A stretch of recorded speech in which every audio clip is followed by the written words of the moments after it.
আমাদের একটি পছন্দের জায়গায় শস্য খেতে। ওই তোরে আমি কত কইছি গাইস, আমরা যাব আজকে শস্য খেতে। আসসালামু আলাইকুম গাইস, ফাইনালি আমরা বাসা থেকে বের হয়ে গেলাম শস্য ক্ষেতের উদ্দেশ্যে। ওইখানে আমরা এখন যাব, সবাই বাইকে করে যাচ্ছি। আর ওইখান শস্য ফুল দেখতে তো এমনিতেই ভালো লাগে। আর ওইখানে যাচ্ছি, সবাই মিলে ছবি টবি তুলবো, অনেক আনন্দ করব। আপনারা আমাদের সাথে থাকুন।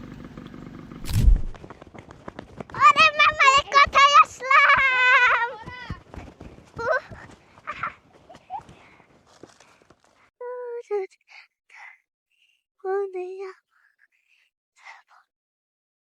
এই যাত্রা রাস্তার একটা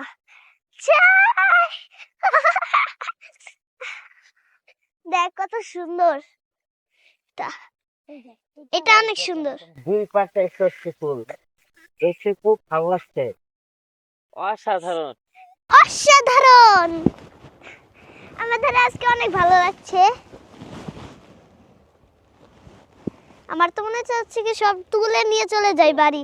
ফাতেমার কেমন লাগতেছে? আমার অনেক ভালো লাগতেছে।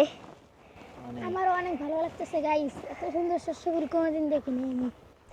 মামা মামা আমাকে একটা গল্প শোনাও। গল্প শুনবা? হ্যাঁ। আসো তো, একটু এদিকে আসো। আধার রাতের শেষ প্রহরে নূরের বাতি জেলে আমেন আমার ছোট্ট কোটির রাসূল তুমি এলে। আধার রাতের শেষ প্রহরে নূরের বাতি জেলে আমেন আমার ছোট্ট কোটির তুমি এলে।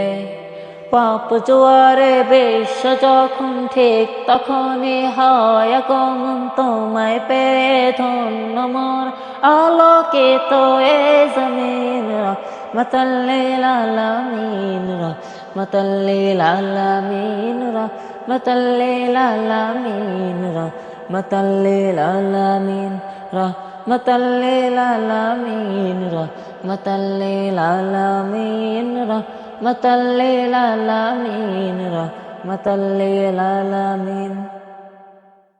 এই ফাতেমা, তোমরা কই গেছো? আমি ঘুরতে এলাম আর তোমরা আমার থুয়ে গেছো গা। আর যা ফুল কুড়াইতেছো, মানুষের শস্য বাগান থেকে সব ফুল লয়ে লইতেছে। গ্যাস দেখুন কি করছে, ব্যাগটা বইরা লেছে। এটা কি করছো তোমরা? আর এদিকে এদিকে এগুলা কি? Balloon balloon. হ্যাঁ, কেন বেলুন? এদিকে আসো, এদিকে হ্যাঁ? একটু বসো মামা, তুমি একটু না না না, একটু বসো, একটু বসো। তো বসে তুমি দেখো। তুমি দেখো, হ্যাঁ তুমি তো ধরতে যাবো না, হাতেটা নিচে রাখো। গাইস কোন রকম বেলুন? ওয়াও বনিতা, বেলুন কে রকম ফুটে? এই যে টাস করে পড়ছে। বেলুনের আওয়াজ কিরকম? বেলুনের আওয়াজ তো অনেক। না গাইস, আমার বুকা মানে সব আমার মাথা ফাটাইতেছে। না, আমি তোমার মাথায় ফাটাম। এই যে একটা নাও। এ হাওয়া সারা, হাওয়া সারা গাইস। এই না মামা না, ছোটবেলায় এটা আমার সুন্দর ফুটবে। আমার মাথায় ফুটাতে ফুটাতে শেষ করেছো তো। দাঁড়াও, আমি এখন ফুটামো তোমাকে মাথায়। আমার মাথায় ফুটাইও না, আমার মাথা ব্যথা।